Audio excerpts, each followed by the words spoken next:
Si Joaquin. Tatay niya yun.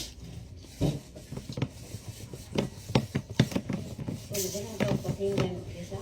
Turuan mo. Ang ngayon. Ang reto.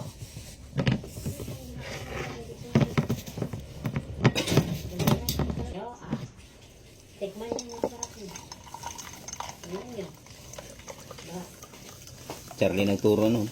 Sabi ko, hingagin na ako nyo magmahilig kayong pakyo-pakyo. Sabi ko ta.